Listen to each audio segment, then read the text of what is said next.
नमस्ते, मैं कंचन गुप्ता सभी दिव्य शक्तियों को नमस्कार करते हुए आज बहुत रोचक उपनिषद का परिचय दूंगी। उसका नाम है कौशितकी ब्रह्म उपनिषद। ये ऋग्वेद का एक अंश है। इसमें 4 अध्याय हैं। इसमें जीवात्मा एवं ब्रह्म, लोक, अग्निहोत्र, उपासना, सूर्य चंद्र, विद्युत, मेघ, आकाश, वायु, अग्नि, जल, दर्पण, प्रतिध्वनि में विद्यमान चैतन्य तत्व की उपासना पर प्रकाश डाला है।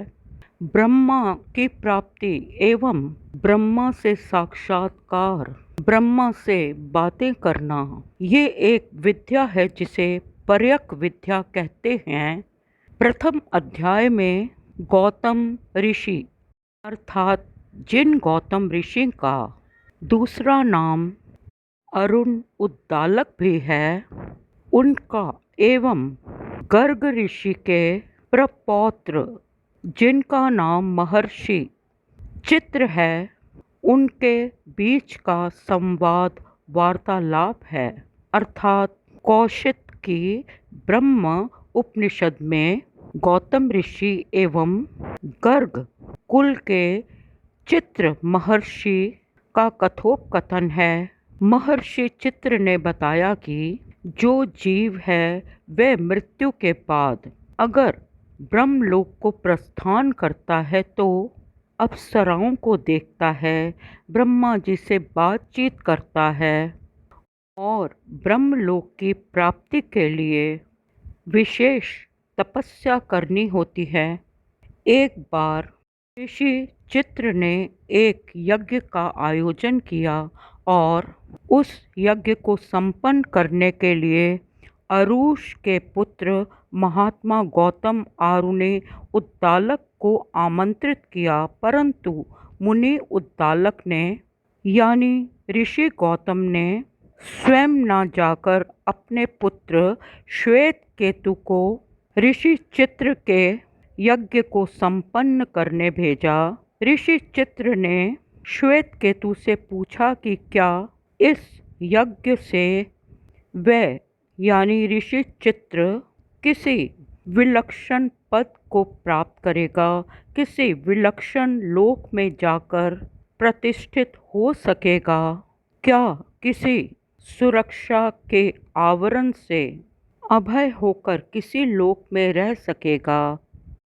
परंतु श्वेत केतु को इसका कोई ज्ञान नहीं था, अतः वह यज्ञ को अपने आसन को छोड़कर अपने पिता उद्दालक के पास गया और उनसे पूछा कि क्या कोई ऐसा लोक है जहाँ ऋषि चित्र को किसी विलक्षण पद पर किसी विशिष्ट लोक में प्रतिष्ठित किया जा सकता है।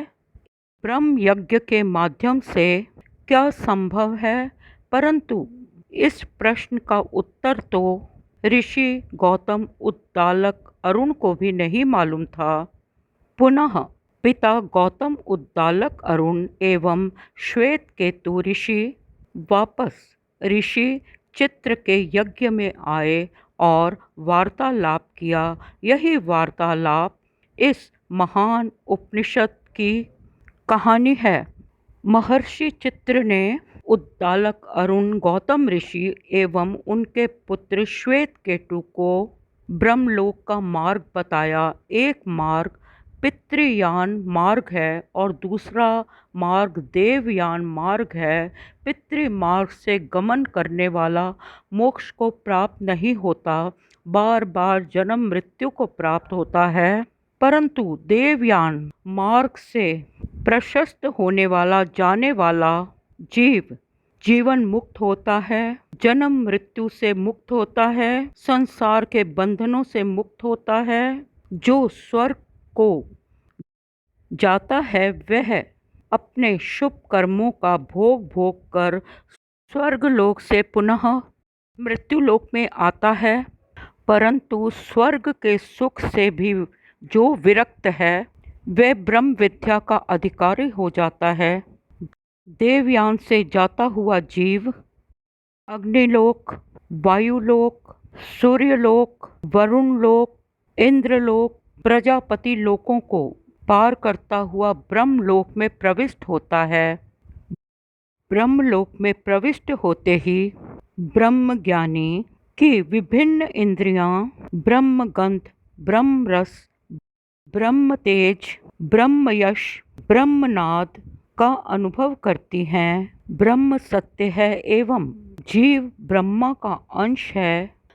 ब्रह्म द्वार पर, ब्रह्मलोक के प्रवेश द्वार पर अर नामक एक बहुत बड़ा जलाशय है, सरोवर है। ये जलाशय काम, क्रोध, लोभ, मोह, अहंकार, पापों जैसे जीव के शत्रुओं द्वारा निर्मित है। इस अर नामक जलाशय को पार करके जीव एक नदिया के किनारे पहुंचता है। उस नदी का नाम विरजा है। विरजा नदी के किनारे पहुंचकर और विरजा नदी के दर्शन करके जीव श्रम, व्यथा, संताप, दुख, वृद्धावस्था से विमुक्त हो जाता है। विरजा नदी के आगे एक वृक्ष है जिसे इला वृक्ष कहा जाता है। वहाँ देवताओं के कूप, जलाशय, सरोवर, वृक्ष, उपवन, फूल हैं। विरजा नदी अर्धचंद्राकार परकोटे से घिरी रहती है।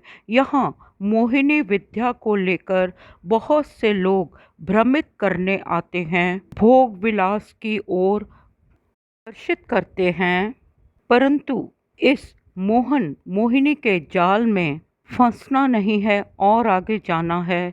और इस सम्मोहन के जाल के आगे, इस जादूमय संसार के आगे, इस तिलस्मी दुनिया के आगे एक देवालय है। उस देवालय का नाम अपराजिता है, जहाँ एक वेदी है। उस वेदी का नाम विचक्षणा है और उस विचक्षणा वेदी पर ब्रह्मा जी प्राण स्वरूप विराजमान हैं। वहाँ अप्सराएं जीव को लेने आती हैं। ब्रह्मविद साधक का स्वागत करती हैं। साधक को दिव्य वस्त्रों एवं गहनों से सुसज्जित करती हैं।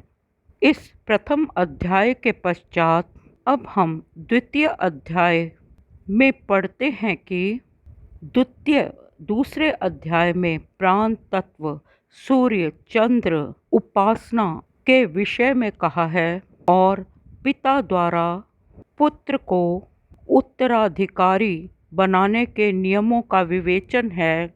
पिता द्वारा उत्तराधिकारी को देने के नियम प्रतिपादित हैं।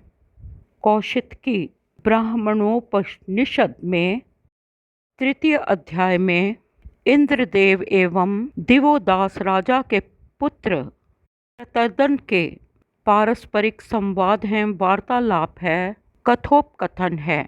जब देवताओं और राक्षसों में युद्ध हो रहा था, देवासुर संग्राम था, तो प्रतर्दन देवताओं की सहायता के लिए देवलोक गए और देवताओं के पक्ष में युद्ध किया और देवताओं के पक्ष में युद्ध करके अपना शौर्य एवं युद्ध कौशल दिखाया। प्रतर्दन के इस युद्ध कौशल, शौर्य एवं देवों की सहायता करने के लिए इंद्रदेव बहुत प्रसन्न एवं प्रभावित हुए और उन्होंने प्रतर्दन को वरदान मांगने को कहा। प्रतर्दन ने भी तप का मार्ग चाहा, ऐश्वर्य नहीं चाहा। इस उपनिषद के चौथे अध्याय में गर्ग ऋषि और उस समय के काशी बनारस के विद्वान राजा अजातशत्रु का वार्तालाप है। गार्ग ऋषि के पिता बलाका ऋषि थे। दोनों पिता पुत्र बलाका ऋषि एवं गार्ग ऋषि वेदों के प्रकांड पंडित थे। वे उशीनर प्रदेश में रहते थे। वे बहुत भ्रमण करते थे। भ्रमण करते हुए वे पांचाल भी गए और गार्ग ऋषि काशी भी आए और अजातशत्रु के दरबार में भी गए। वहाँ ब्रह्म विद्या क्या है उसकी चर्चा हुई। आज मैंने इस विशेष उपनिषद का परिचय आपको दिया। आशा करती हूँ आपको मेरी प्रस्तुति अच्छी लगी है। कृपया सुनते रहें। आप सबका धन्यवाद। धन्यवाद।